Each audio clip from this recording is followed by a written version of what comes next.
The superhero night shift not only brings out the heroes with a dark side, but also the ones with a flair for fashion.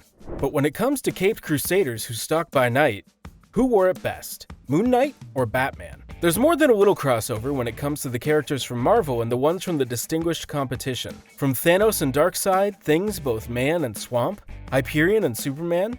Some similarities are accidental, some on purpose, and some the point. But even in the sameness, there are key differences that make a character that seems the same different. There is probably no better example of being the same but different as Marvel and DC's Knights with a K of the Knight without a K, Moon Knight, and Batman. Let's break it down. Superhero stories since the beginning have made one thing very clear. Being rich is a superpower. The very first fictional character to add a sense of fashion and flair to their attempts to make things right, the Scarlet Pimpernel, was a rich Englishman who rescued rich French folks during the French Revolution. Since then, the rich person playing dress-up to punch criminals had to be more discreet as a class warrior for the elite by at least putting some effort into protecting everyone. Bruce Wayne was born into his wealth, which he used to take a very long gap year learning ninjutsu and detectiving and then gearing himself up to become the Dark Knight. Mark Spector, the Moon Knight, got his wealth by investing money made as a mercenary under the persona of financier Stephen Grant. Like Bruce Wayne's playboy personality, Spector uses the persona of Grant as a cover and a way to gain access that no one would associate with superheroism. Any new iteration of the Batmobile comes with the anticipation for what the Batmobile will look like. Batman's hit the road with everything from a modified red convertible to a full-on tank. Batman is cool, but the Batmobile really seals the deal.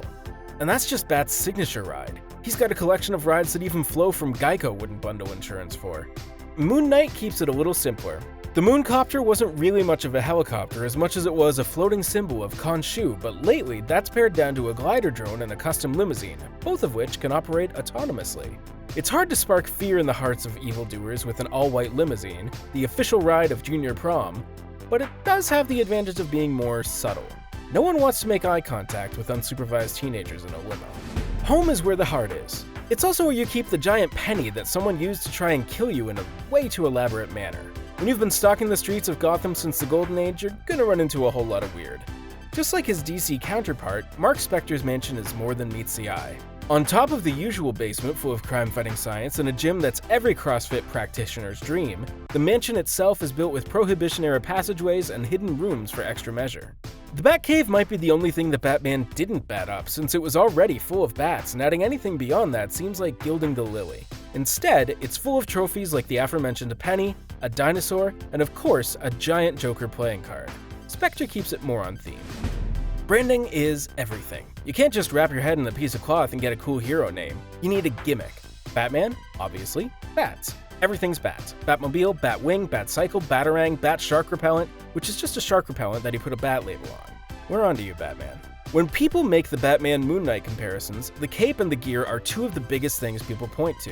Where Batman uses batarangs, Moon Knight uses crescent darts or even a hieroglyph-encrusted boomerang. Moon Knight's truncheon can also be fired off like Batman's grappling gun.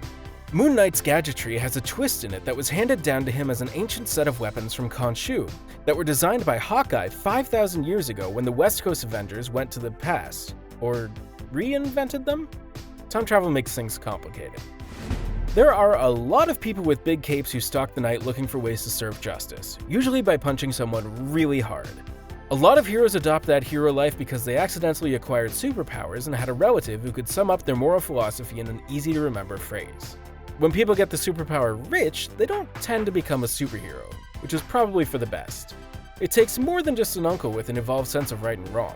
You need to do something, like have your parents shot in front of you. That gave Batman an obsession with justice and more than a little focus on vengeance. Mark Spector didn't wait for anything as pedestrian as all that. Instead, he himself was killed by an unscrupulous anthropologist and then raised by the god of the moon to become the Fist of Khonshu, giving him an edict from the god who resurrected him to follow. Every superhero needs a little help from their friends. Whether it's some backup in the field or the all-important person in the chair, you need someone who can get kidnapped or comment to you at the end of a long night of crime fighting that you'll have to give up the life eventually. For Batman, those duties were split between his butler Alfred Pennyworth and Robin the Boy Wonder. Alfred keeps up the man cave and Robin helps with the punching and kicking. Mark Spector puts two great tastes together in his longtime pal Jean-Claude Duchamp, famous for his Dadaist and surreal art. No, wait, that's Marcel Duchamp. Jean-Claude Duchamp is a fellow mercenary who was there for the whole Khonshu thing and stuck with them even after Spectre's brother blew up Mark's mansion, taking Duchamp's legs. Don't worry, he got robot legs. He's got his own thing going on as the living memory of the Knights Templar. Batman's origin story is so well known that at this point we're basically begging every new portrayal of Batman to skip it. The image of Bruce Wayne's parents getting shot in Crime Alley complete with falling pearls has to be one of the most replicated scenes in media.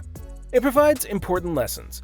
Don't leave the movie early, and not just because you'll miss the post-credits scene. And when you do, don't go through the door that leads to a place called Crime Alley. I mean, it's in the name. The death of Bruce's parents is a motivating factor for Batman. Mark Spector's dead dad is more of a lost opportunity. Mark's father Isaiah actually had Mark interned at a mental health facility. When his father died, Spector, being Jewish, was allowed to sit Shiva and, at the prodding of Khonshu, skipped out to fulfill his destiny. Batman was not bitten by a radioactive bat. He didn't experiment with bat DNA in the hopes of, I don't know, giving people the ability to echolocate. He was not visited by a bat-like alien species and made into a bat-themed representative here on Earth. No, Bruce Wayne is just afraid of bats and figures since that's pretty much the only thing that scares him, it probably scares criminals too, seeing as they're a cowardly and superstitious lot. And to serve that purpose, Batman leans in hard to the bat theme.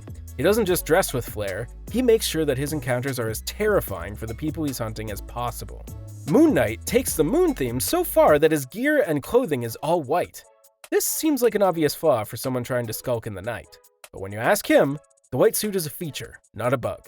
He wants them to see him coming. Gadgets and sweet rides are a handy tool to defeat bad guys, but without real superpowers, when it comes time to do the punching and the kicking, you're gonna need some skills. Bruce Wayne, of course, traveled the world, eventually getting trained from the League of Assassins. Mark Spector spent his life fighting as well, just without as much specific focus.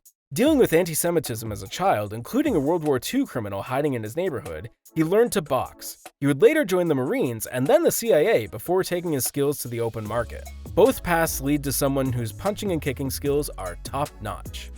In order to get the title of World's Greatest Detective, you have to have a particular set of skills.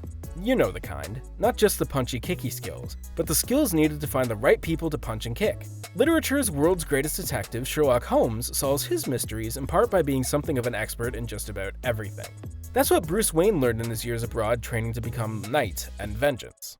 Mark Spector learned his skills by having a hard-knock life and heading straight towards dangerous situations until he was killed and had to be revived by a moon god. Different paths to the same destination. Though how that manifests itself is yet another similarity that's actually a key difference between the two. You don't get to dressing up in a massive cape and mask with a bunch of themed weapons and gadgets and roaming the streets looking for other people in crazy get-ups to foil with there being a little damage along the way. Bruce Wayne hit one very traumatic setback, seeing his parents shot before his eyes. This started a lifelong quest for justice in a very specific way. Over the years, we learn what a toll that takes on Wayne's psyche. During an episode of Batman Beyond, the elderly Wayne knows when someone else is controlling his thoughts because his inner voice refers to him as Bruce and not Batman. That kind of break is not that deep below the surface for Mark Spector.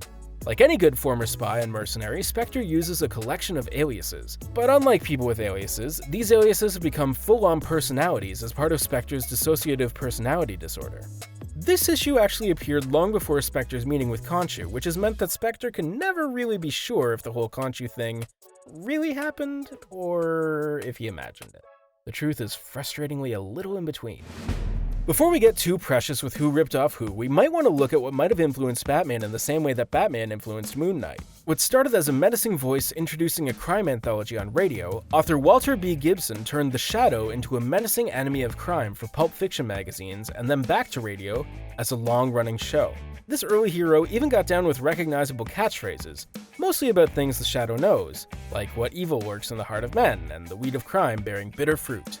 Like Bruce Wayne and Mark Spector, the Shadow's alter ego spent time abroad learning certain tricks and techniques that he brought home to fight crime in a carefully constructed persona. In the Shadow's case, he had assumed the identity of Lamont Cranston as a man about town, a 30s term for idle rich people. In reality, he was war vet Kent Allard who forced Cranston to share his identity. Just like Spector and Wayne, the pulp Shadow doesn't have any powers other than Cranston's wealth, but uses exotic techniques to simulate them. For radio, the Shadow gained the power to cloud men's minds to make him invisible. The Shadow skipped out on the big cape, instead favoring an Inverness coat that conceals his twin .45 pistols. But his influence on super detectives that stalk the night is felt through Batman to Mark Spector, especially the latter's multiple aliases.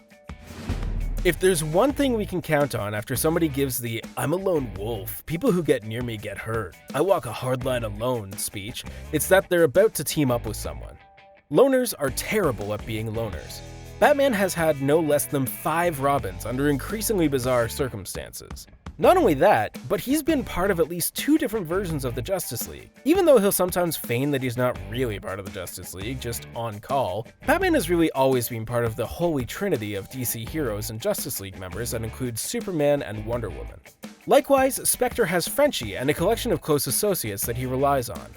Just like Wayne, he also insists he's not a joiner, but then promptly joins the Marines, the CIA, the West Coast Avengers, Defenders, Heroes for Hire, and even the morally ambiguous Committee to Fight Werewolf by Night. Isn't that all werewolves? One thing that both Bruce Wayne and Mark Spector have adopted from the Shadow is a hard line when it comes to crime, though Wayne and Spector pull back a little bit. It wasn't uncommon for the Shadow's encounters to end with the bad guys dying. Bruce Wayne has adopted a strict no-killing policy, while Spector is more of an avoid-killing if possible stance. Neither of them have a no-causing lifelong injuries policy, though. Whether you encounter the guy in Moon White or Shades of Grey and Black, if you choose violence, the beating you'll get will likely leave you with an injury that comes with a lifetime of rehabilitation. Gotham and Moon Knight's New York have to have a whole lot of people on disability from vigilante-related injuries. Batman's only superpower, technically, is that he's rich, and he happens to be extraordinarily athletic as well as incredibly smart and particularly motivated. For someone rushing a deadline, that can seem like a superpower. The question of Moon Knight's superpowers is kind of open-ended. Just like Spector's confidence he actually met Khonshu, powers granted by Khonshu have been a little come and go. When they've manifested, he's gotten power from the moon that's allowed him to lift up to 2 tons. Eventually he's lost those powers, but he can still rely on his life of training and all that sweet gear his Stephen Grant personality can buy him. Bruce Wayne's outfit might be more subtle than Moon Knight's all-white getup, but only by a little. Batman's outfit is designed to make a lasting impression. Both Wayne and Spector want criminals to know that crime means punchy-kicky justice. Sometimes, though, you need to make a more subtle entrance. For that, they have to resort to the age-old art of disguise, a master detective staple going all the way back to Sherlock Holmes. When Spector needs a personality less visible than Grant, he takes on Jake Lockley, a cab driver with access to streets while being essentially invisible. Spector, with his dissociative personality disorder, overcommits to his disguises a bit. If Batman is anything, it's prepared. He has a contingency for everything, including a situation where he might have to take down his super powerful Justice League teammates. That list of contingencies has gotten away from him before and used against his teammates whose shock that he had plans to beat them was only matched by Batman's shock that they hadn't come up with a plan to beat him should they have to. In various storylines, Batman has been called to rein in his teammates or go against them entirely. Spector was forced to steal the powers of Iron Fist, Doctor Strange, Ghost Rider, and Thor in order to get Khonshu out of a bind with Mephisto. Here's the thing about vigilante justice. It's a terrible idea. Organized justice can be flawed, but also can or at least should be held accountable to the community it serves. A vigilante just does what they want. Short of setting up their own prison and court system, which would be a level of crazy too far, the costumed vigilante needs someone with recognized authority to make the crime-solving stick, or someone in law enforcement that needs that freelance help that a costumed vigilante can provide. Sherlock had Inspector Lestrade, Batman has Commissioner Gordon, and Moon Knight has Detective Flint. Though, after Moon Knight was taped doing what Moon Knight does best to a criminal while working for Detective Flint, he was fired. You take risks when you hire someone with a mask. Batman famously has a massive computer built into the walls of the Batcave that works the way we wish our voice assistants worked. Instead of getting sassy pants when I try and set an alarm, Batman can order his computer to do complex operations sorting data by wide parameters or analyzing the chemical compounds of the crazy nonsense he finds, as well as magic hacker access to whatever he needs. Spector goes more old school and assembles a shadow council of experts from criminologists, scientists, and even ex-cons. The downside, of course, being far more sassy pants responses. Whether you're Bruce Wayne, Mark Spector, Tony Stark, or even Kent Howard pretending to be Lamont Cranston, when your superpower is money, one thing you can do is make sure that you never get beat the same way twice. People with superpowers can use them as a one-size-fits-all solution. The humans with gear have to sometimes upgrade and adjust their gear to the situation. Batman has a variety of suits he's employed for specific circumstances and will frequently come up with something to specifically nullify the advantage his current foe uses, something that Spectre is no stranger to. While this is a similarity, it's also the charm of the regular person heroes, that they adapt and overcome incredible odds. Batman doesn't beat up Superman because that's something that would reasonably happen, but because it allows us to feel like with enough training and dedication, we could beat the unbeatable. While some heroes like Moon Knight and Batman are more similar than most, the reality is that comics have borrowed from themselves since before heroes were even in comics. Every character puts their own spin on the theme, and that's what makes them so fun. That and the cool costumes.